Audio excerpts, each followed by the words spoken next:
안녕하세요. 김태현의 현명한 투자자 방송 시작하겠습니다. 지난번에 SK D&D에 대해 설명할 때 SK 이터닉스에 대해서도 설명을 좀 드렸습니다. 그때는 SK 디스커버리 내부에 SK D&D라는 부동산 디벨로퍼, 즉 부동산 개발업자와 개발 사업과 또 신재생에너지 하는 사업을 동시에 하나의 회사에 세웠던 건데, 이게 작년에 드디어 이제 분할이 됐습니다. 근데 왜 작년 그 타이밍에 SK D&D와 SK 이터닉스를 사업 분리를 해야 되는지, 그 이유를 한번 생각해 보셔야 할 겁니다.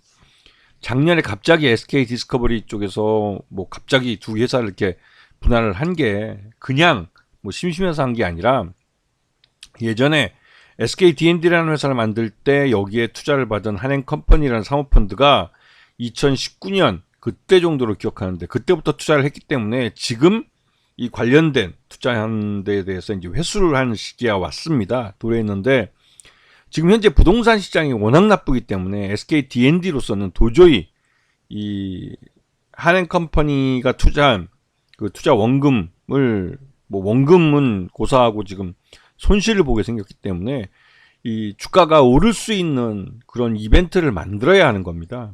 그렇기 때문에 지금 현재 부동산 경기가 나쁜 부동산 개발업 쪽은 SK D&D라는 회사에 남겨두고, 지금 성장성이 있다고 판단되는 신재생에너지 쪽 사업부는 SK 이터닉스로 기업 분할을 한 것이죠.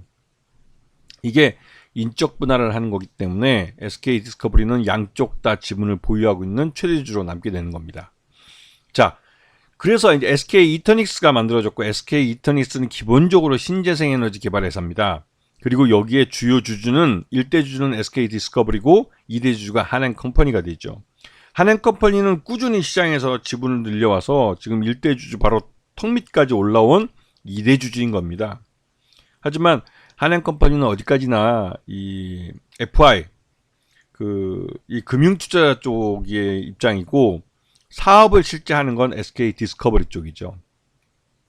지금 이 SK 이터닉스는 기존의 육상풍력 발전 중심의, 이게 이제 주력 사업입니다. 그래서 이제 해상 풍력 발전과 연료전지, 그다음에 ESS와 태양광 분야까지, 그리고 또 이러한 그 발전을 통해서 신재생에너지를 통해서 개발을 통해서 이제 발전이 된 전기를 송배전하면서 전력을 판매하는 사업까지도 이 사업 영역을 확장해 가려고 하고 있죠.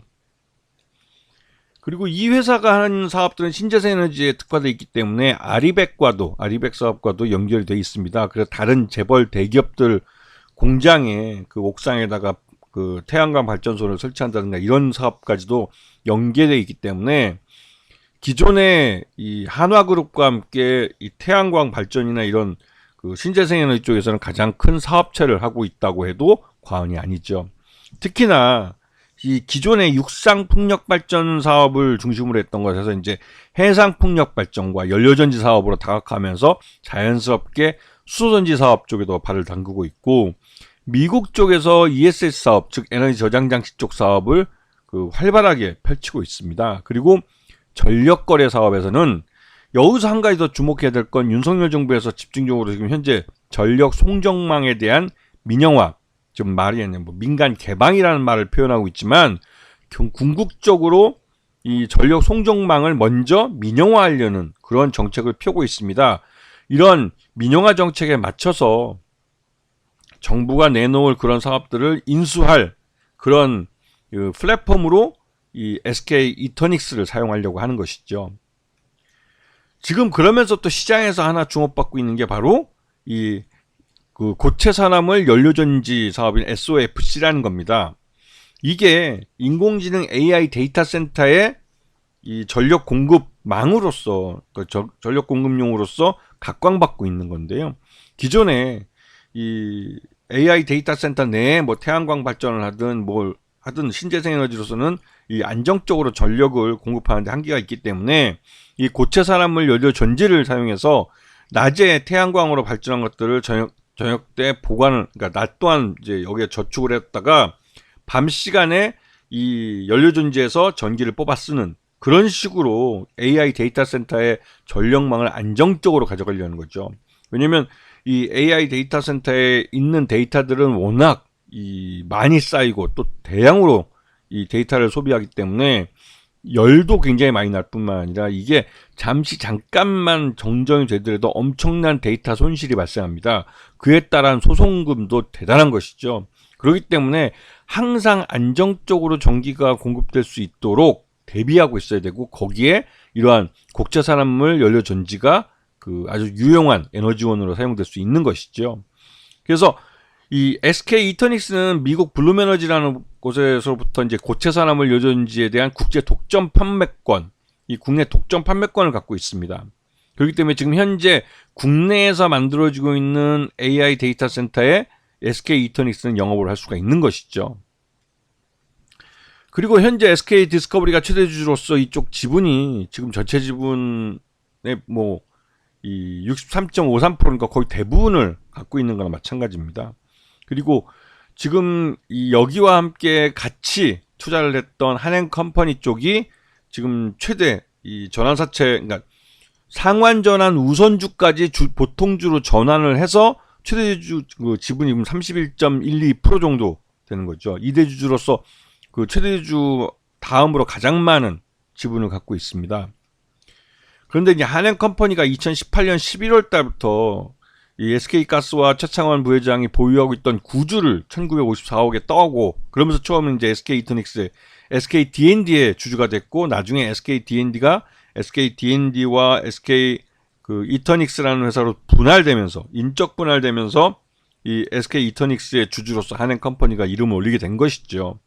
그리고 최근 들어서 이 상환전환 우선주를 보통주로 전환하면서 이제 확고한 2대 주주로 올랐었고, 이러한 지분들을 보통주로 전환한다는 것은 차익 실현을 하겠다는 의사표시를 하는 것이고, 여기에 대해서 SK 디스커버리 쪽은 SK 이터닉스의 주가를 끌어올려서 이 한행컴퍼니가 손해보지 않고 빠져나갈 수 있도록 만들어 주려고 하는 것 같습니다.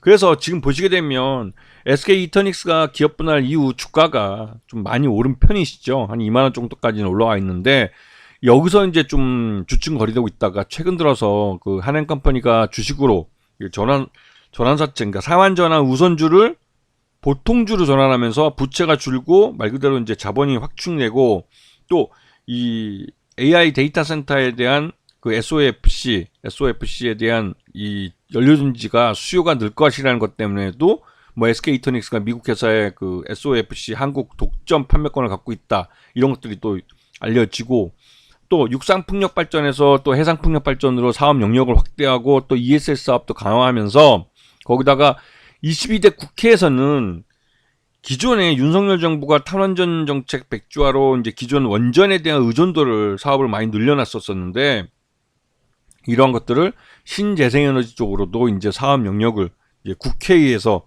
강제로 그쪽으로 이제 예산이 배정되고 하는 것이죠. 그렇게 에너지 정책이 변환될 수 있다라는 기대감이 주가에 반영이 되고 있고, 무엇보다도 SK 이터닉스가 전력 송정망 민영화에 일정 지분 참여해서 이런 어떻게 보면 공기업 민영화에 하나의 수혜를 받을 수 있다라는 기대감이 실제로 있는 상태입니다. SK 이터닉스가 자기네 사업 내에 이러한 전력 판매를 집어넣고, 그거는 곧 전력 송정망과 사업과 바로 연결되는 거기 때문에 윤석열 정부의 전력 송정망 민영화 정책과 맞아떨어지는 것이죠. 이런 부분 때문에 SK 이터닉스는 이러한 정부 정책이나 이런 것들과 맞게 이 SK그룹이 제대로 잘 시장에 적응하면서 거기에 맞는 사업을 내놓은 거라고 볼 수가 있습니다. 아직까지 구체적으로 기업 가치를 밸류에이션을 뽑을 만한 숫자는 공개된 게 없기 때문에 얼마가 적정 가치다라고 말할 수는 없지만, 확실하게 이 2대 주주로 있는 한행컴퍼니 쪽이 차익 실현을 하기 위해서는 지금보다 현저히 높은 주가를 만들어야 한다는 것이죠. 그런 점 때문에도 호재성 재료를 계속 내놓을 가능성이 큽니다. 그런 관점에서 SK 이터닉스에 대해서 관심을 좀 갖고 지켜봐야 될 자리라는 생각이 듭니다. 아시겠죠? 자, 오늘 방송 여기서 마치겠습니다. 감사합니다.